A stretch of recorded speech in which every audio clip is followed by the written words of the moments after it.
ఎవరు ట్రాప్ చేసినా పడిపోవాలి కదండి. ట్రాప్ చేస్తే పడిపోయే వాళ్ళు.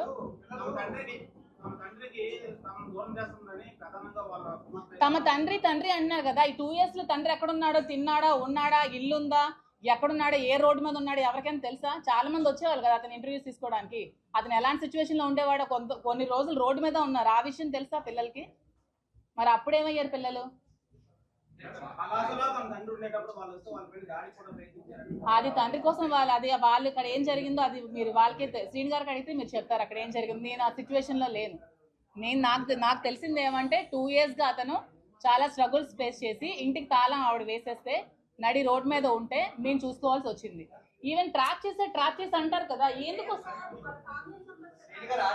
ఓకే, ఆ శ్రీని గారికి ఏం ఆస్తుందో చెప్పండి నాకు అంటున్నాను నేను.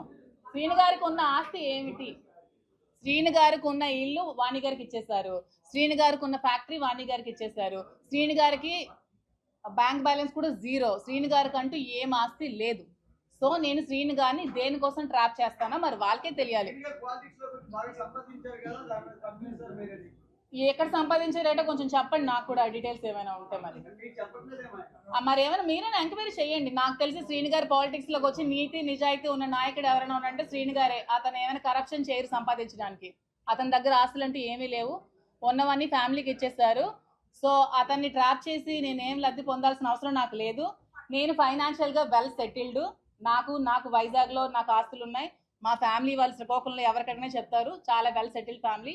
అక్కడ అత్తగారి ఫ్యామిలీ కూడా చాలా వెల్ సెటిల్డ్. నాకంటూ ఫైనాన్షియల్ గా నాకు చాలా అసెట్స్ ఉన్నాయి. నేను ఎలక్షన్ లో 1 crore to 2 crores నేను ఖర్చు పెట్టాను ఎలక్షన్స్ లో. మీరు కావాలంటే క్యాడర్ ఎవరికైనా అడగండి.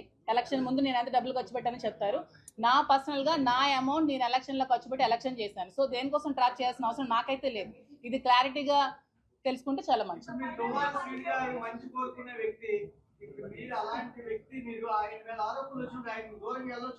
నేను ఇప్పుడు దూరంగానే ఉన్నానండి. వాళ్ళ ఫ్యామిలీ కావాలంటే కలవమానండి. అతను అదే అంటున్నాను కదా, ఆవిడకి ఏమైనా సమస్యలు ఉంటే వాళ్ళ హస్బెండ్ తో కూర్చొని తెలుసుకోమనండి. పిల్లలు శ్రీని గారు మేమైతే పెళ్లి చేసుకోలేదు. ఎందుకంటే ఇల్లీగల్ గా పెళ్లి చేసుకోవడం అనేది చాలా తప్పు. ఎందుకంటే నాకు డైవర్స్ అవ్వలేదు, అతనికి కూడా డైవర్స్ అవ్వలేదు. సో మేము ఎక్కడ కూడా మ్యారేజ్ చేసుకోలేదు. నేను అతనితో ఉంటున్నాను. అతను నాకు ఒక ఫ్రెండ్. మీడియాలో ఫొటోస్ పెట్టారు కదా మీనాక్షి అమ్మవారి దగ్గర టెంపుల్. అవును, టెంపుల్స్ కి వెళ్ళాం.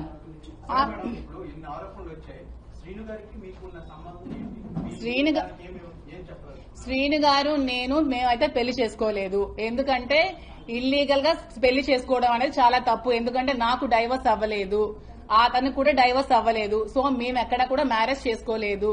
నేను అతనితో ఉంటున్నాను. అతను నాకు ఒక ఫ్రెండ్, ఒక ఫిలాసఫర్, ఒక గైడ్, అన్ని అతనే నాకు. ఎందుకంటే నేను సూసైడ్ చేసుకోవాల్సిన సిచ్యువేషన్ వచ్చినప్పుడు నువ్వు అలా ఏం చేసుకోవద్దు, నీకు నేను ఉన్నాను, నీకు ధైర్యంగా ఉంటాను, నువ్వు అదే పడుకో, నాకు ధైర్యాన్ని ఇచ్చి నన్ను అతను ఒక సెక్యూర్డ్ గా ఉంచుతున్నారు. దాంట్లో తప్పేమీ లేదు కదా. నేను వాళ్ళ ఫ్యామిలీలో సహజీవనం ఎలా అవుతుందండి? అడల్టరీ అనుకోవచ్చు కదా. సహజీవనం అనేది పెళ్లి కాని వాళ్ళు చేసేది సహజీవనం అంటారు. పెళ్లి అయిన ఇద్దరు అమ్మాయి అబ్బాయి చేసేది అడల్టరీ అంటారు.